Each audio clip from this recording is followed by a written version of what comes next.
Petrol में ethanol मिलाकर लाखों गाड़ियों का माइलेज घटाने, इंजन सीज करने और कार्बोरेटर को जाम करने के बाद अब मोदी सरकार का अगला और सबसे भयानक निशाना देश का डीजल बन चुका है। केंद्रीय मंत्री नितिन गडकरी अब डीजल में 15% आइसोब्यूटेनॉल मिलाने की पूरी तैयारी कर चुके हैं। जनता जहां पहले से ही पेट्रोल में मिलावट से त्रस्त है, वहीं अब देश के करोड़ों किसानों, ट्रांसपोर्टरों और छोटे व्यापारियों को बर्बादी के रास्ते पर धकेलने का पूरा ब्लूप्रिंट तैयार हो चुका है।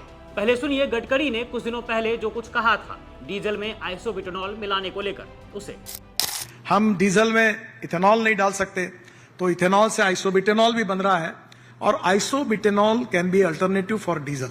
मैंने किर्लोस्कर के 2 जनरेटर सेट, एक इथेनॉल पर और आइसोब्यूटेनॉल पर 100% सक्सेसफुली चल रहे हैं, उसको लॉन्चिंग किया, तो इंजन बन सकता है।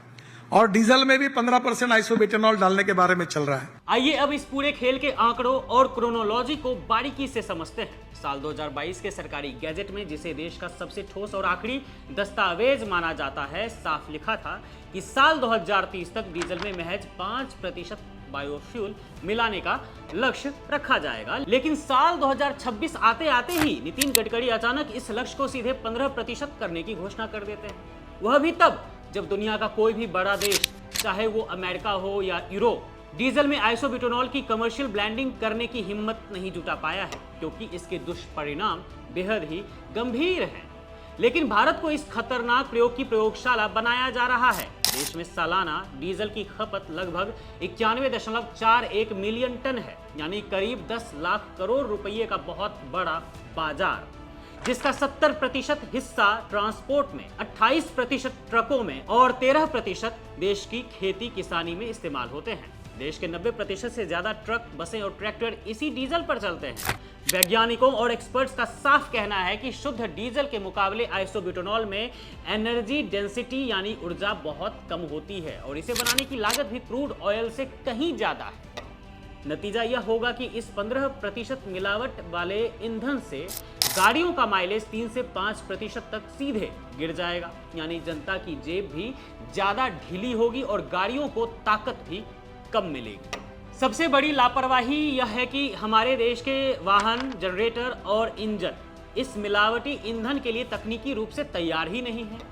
Automotive research association of India यानी कि ARAI ने अभी कुछ समय पहले ही महज 10% पर ट्रायल शुरू ही किए थे कि मोदी सरकार बिना किसी ठोस ग्राउंड तैयारी के सिर्फ लैब एक्सपेरिमेंट्स के भरोसे इसे अनिवार्य करने पर तुली है। क्या पूरी दुनिया के निवेशक, ऑटोमोबाइल एक्सपर्ट्स और भारत की जनता झूठ बोल रही है और सिर्फ नितिन गडकरी और मोदी सरकार के वैज्ञानिक ही सही हैं? यह कोई ऊर्जा क्रांति नहीं, बल्कि देश के बुनियादी इंफ्रास्ट्रक्चर की कमर तोड़ने की तैयारी है। अब सवाल उठता है कि जनता को इस भंवर में क्यों झोंका जा रहा है? तो इसकी असली इनसाइड स्टोरी नितिन गडकरी के बेटों की कंपनियों के मुनाफे में छिपी है। बड़े बेटे निखिल गडकरी की कंपनी सियान एग्रो इंडस्ट्रीज, जो साल 2024 में महज 18 करोड़ का बिजनेस कर रही थी, वो सरकारी नीतियों और मेहरबानियों के दम पर जून 2025 तक 723 करोड़ रुपए के पार निकल गई, जिसके शेयर की कीमत महज 37 रुपये से बढ़कर देखते ही देखते 668 रुपये पार कर गई, यानी सीधे सीधे 2184% का छप्पर फाड़ मुनाफा।